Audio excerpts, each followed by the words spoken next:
This conference will now be recorded. Okay, number one and only on the agenda is Mindy. So this meeting is to pass a bond resolution.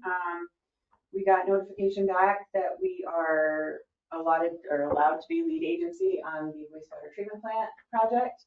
And it is asked of the board to pass this bond resolution not to exceed $12,450,000 for the wastewater treatment authority. I think maybe we should go through the seeker first. Okay. Yes. Yes, we should go through the seeker procedure, I think, Mindy, before Okay. getting to the bond resolution. So as Mindy said, the village sent out notice that we would act as lead agency for this project. The other potential parties that might have had any say in that have all now responded that they're okay with the village being lead agency. So as lead agency, it's now the village board's responsibility to go through the seeker project or the seeker process. And I think you all received earlier, prior to this meeting, part one, which was the big description of what we're doing. This now today is up to the village board to go through part two of the environmental assessment form and see if there's any identification of any potential impacts that the project may have on the various categories in the form. There's been some suggestions made. You do not have to follow those suggestions. It's up to this board to make its own independent decision based on all the evidence and the documents that you've seen before. So I think we should go through briefly part two. I don't know if you all brought your parts, but if you don't mind, I'll go through quickly. The first is impact on land. Will the proposed action involve construction on or physical alteration of the land surface of the proposed site? I think the answer to that is yes. It is going to have some physical alteration.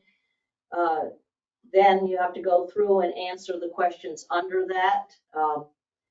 Will it involve construction on land where depth to water table is less than 3 feet? The suggested answer is no, or if it is, it'll have very small impact. Okay. Proposed action may involve construction on slopes of 15% or greater. The suggested answer is no.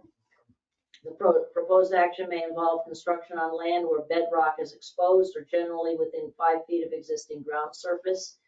Suggested answer is no. When I say no, it's no or a small impact. Your other choice for an answer is moderate to large impact may occur. So if anybody disagrees with the suggestion, let me know. It may involve construction that continues for more than 1 year or in multiple phases.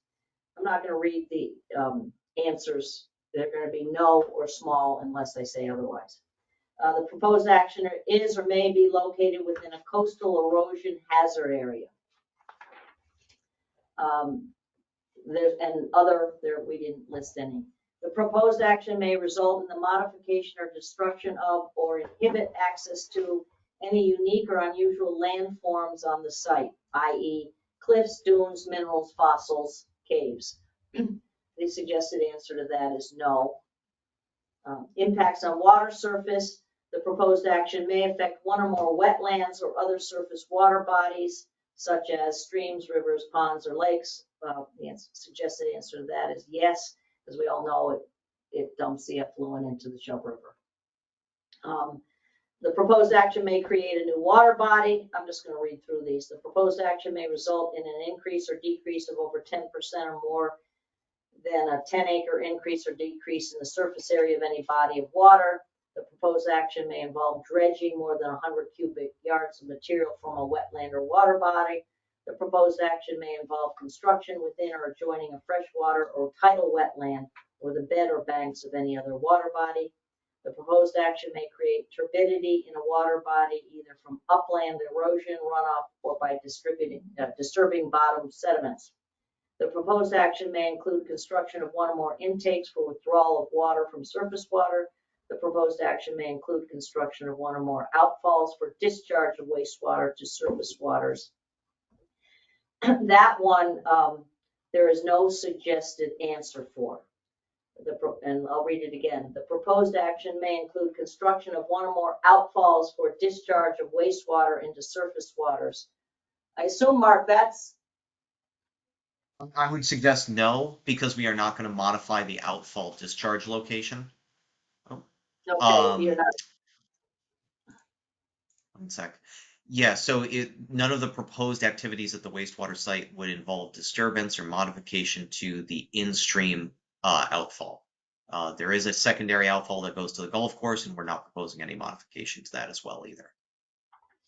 okay. The proposed action may cause soil erosion or otherwise create a source of stormwater discharge that may lead to siltation or other degradation of receiving water bodies. The proposed action may affect the water quality of any water bodies within or downstream of the site of the proposed action.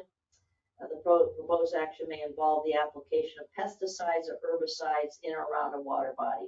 The proposed action may require the construction of new or expansion of existing wastewater treatment facilities.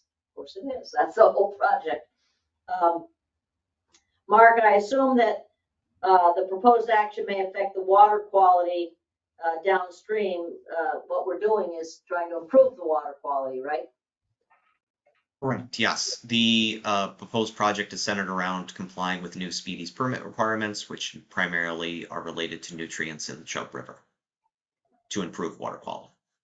Hello? The next couple categories, impact on groundwater. The proposed action may result in new or additional use of groundwater or may have the potential to introduce contaminants into groundwater.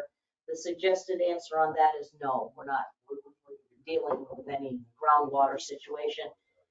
The next one is impact on flooding. The proposed action may result in development on land subject to flooding. Suggested answer is no. Impacts on air. The proposed action may include a state-regulated air emission source. The suggested answer is no. Impact on plants and animals. The proposed action may result in a loss of flora or fauna. Suggested answer is no. Impact on agricultural resources. The proposed action may impact agricultural resources. The answer is no. We know there. Impact on aesthetic resources. The land use of the proposed action are obviously different from or in sharp contrast to current land use patterns between the proposed project and a scenic or aesthetic resource. Does anybody think it's going to impact? Okay. 10, the proposed action may occur in or adjacent to a historic or archaeological resource. The suggested answer for this was yes. I queried Mark on it, what the source of that was, thinking maybe it was because John Brown Farm is sort of in the sites of this. SHPO, the State Historic Preservation Agency, has signed off on this, so I think we could answer that yes or no. Yes, I would be fine with answering no, since we have the sign off on it. The only reason it was suggested yes is that the project area was in what's called an archaeological buffer zone by SHPO, but as said, they've already signed off on the project because there was already previous disturbance there. So we have a letter of no impact that should have gone to the board as well. Yes, so the suggested answer that you might have seen at board members was yes. I would suggest we just say no and not have to answer then the sub questions under there. Impact on open space and recreation. The proposed action may result in a loss of recreational opportunities or reduction of an open space resource as designated on any adopted municipal open space plan. Anybody aware of any problem there? I think the answer is no. The proposed action may be located within or adjacent to a critical environmental area. The suggested answer is no, based on all the data that you've got. Does anyone believe, or does the board believe that the proposed action may result in a change to existing transportation systems? Okay. Impact on energy. The proposed action may cause an increase in the use of any form of energy. The answer is no. The proposed action may result in an increase in noise, odors, or outdoor lighting. I think any part of that is part of the plan. Impact on human health. The proposed action may have an impact on human health from exposure to new or existing sources of contaminants. The proposed action is not consistent with the adopted land use plans. It's consistent, it's municipal property. The proposed project is inconsistent with the existing community character. Inconsistent? Does anybody think it is? No, okay. So, having reviewed all of that, board members, it's up to you to make a determination of the significance of the project. If you make one determination, we would have to do the full environmental assessment form. If you make a determination, even though it is a type 1 action, that it is not going to have a significant impact, that's called a negative declaration, then we would proceed on that basis without a full environmental assessment form, making the required publications of notice so that if anybody objected or didn't agree with your finding, they could react to that. The reason, if your determination is looking like we don't think it's necessary based on all the information in your findings, that a full environmental assessment impact statement is due.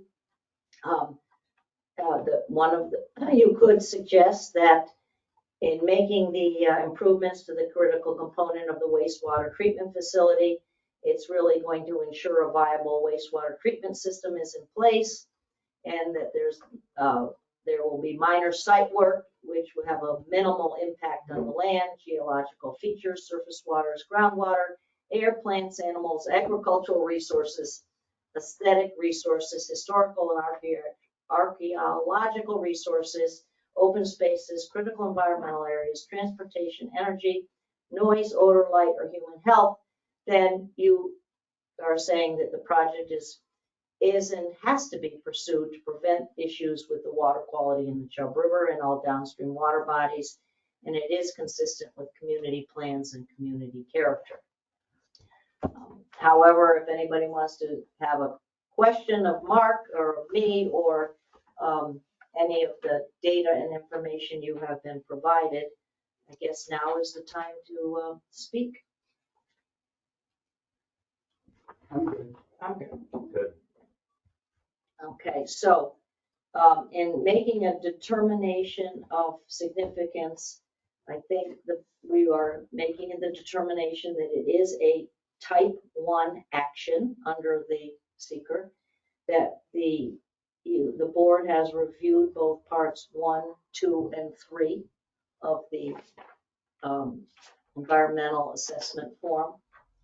And upon review of the information as noted, plus any support information, and the support information will be all the communications that you have received, including the notice from SHPO that they're not claiming that this is in their part of environmental, the notices from the other agencies that is giving this board lead agency status, and considering the magnitude and importance of the impact. And the consideration of the board is you can make this determination either that the project will result in no significant adverse impacts on the environment, and therefore an environmental impact statement need not be prepared. Your other choices are that although it could have a significant adverse impact on the environment, the impact will be avoided or substantially mitigated, and then you have to give the reasons, or C, finding that it will have significant adverse impacts on the environment. So, based on the totality of all the information that you have, is it your finding that the project will result in no significant adverse impacts? A, okay. Okay, so Aye. Aye. So a finding has been made by the lead agency, being the Village Board of Trustees, that the project will result in no significant adverse impacts on the environment, and therefore an environmental impact statement need not be prepared. Accordingly, this negative declaration is issued. And then we'll have the mayor, I think, sign the signature for the grant application. Mark, would you like to add anything? You're muted. You're muted. You're muted. Thank you.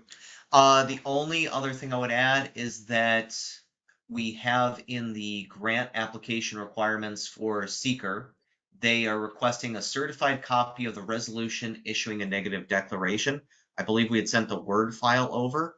So I may suggest we do that resolution as well, just to comply with EFC's requirements on what they want to see on this process. But I don't have a copy of that. I do. Okay. You wanna grab it? Yeah. And then, Mark, as I understand, you've talked to Anita about the publication requirements. Yes. So in we will submit the part 2 and part 3 that's signed and executed by the village, and then we will post this to the ENB after this meeting and get the proof of publication, because that is another thing that EFC would like to see. Yep. So the forms that I have, Mark, and maybe you sent these other forms to Mindy, the only thing that I see that has a signature required is the signature for grant application form. Yes, that's the only thing that will require. I think we should have sent, let me check my email, an ENB form as well. I'm seeing if that requires a signature. That does not. Right. Seeker And I compete, will send. Yeah, it's just the application signature. Okay. I don't know if the bond resolution will be suitable, as if you read the application signature, it says authorized to do so by board resolution. So we have prepared another draft board resolution allowing the mayor to sign explicitly. Okay. The signature for grant resolution that I have, and we'll maybe get the revised one. I think you changed it to Village of Lake Placid, Inc. And I unfortunately printed the old one that just said the Village of Lake Placid. Oh, okay. But we'll get that signed.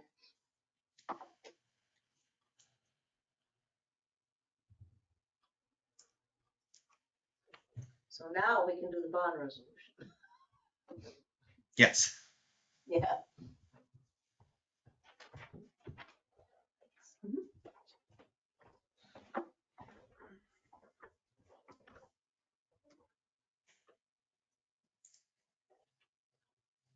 Okay, so this is the resolution. I think basically the several whereas clauses recite the history here that the village is seeking funding from the state of New York for the above referenced project and is required to complete seeker. Seeker process required a lead agency be designated to facilitate the review, and the village board declared itself the lead agency at the village board meeting we need a date there. And whereas the lead agency solicited input from the involved agencies and completed part 2 of the EAF at that would be this meeting, so that would be the June 3rd village board meeting, and made a declaration on the impact of the above referenced project consistent with seeker guidance, whereas the lead agency determined at the June 23rd board meeting that the proposed project will not have a significant adverse effect on the environment for reasons set forth in the seeker determination of non-significance, which is what we just did. Now and therefore be it resolved that the Village of Lake Placid Board, acting as the lead agency for the above referenced project, determines that the above referenced project will not have a significant adverse effect on the environment for the reasons set forth in the attached notice of determination of non-significance. Resolved that the mayor is authorized to take all actions reasonable and necessary to file the negative declaration and discharge the Village of Lake Placid's responsibility as lead agency for this action, including but not limited to entering a signature as the responsible officer of the lead agency on the seeker determination of significance document, and distribute the negative declaration to the list of agencies in the New York State Department of Environmental Conservation Environmental Notice Bulletin. Whereupon the resolution was put to a vote. Who's making this resolution? Who made the motion? I made the motion. Do we need a second? Yes. Second. So all, aye? Aye.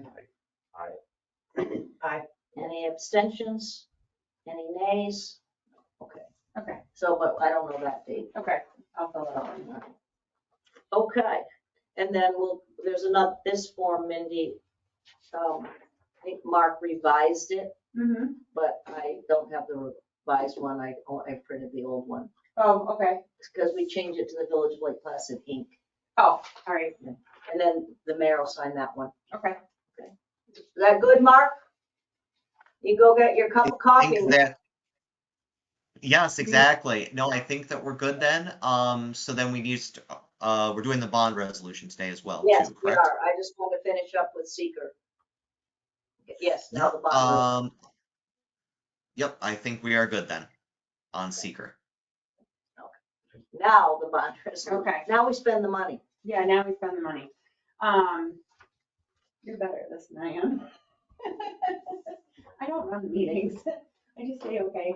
All right, so, for funding, this would be a resolution, that's being presented, and you'll have to vote on it.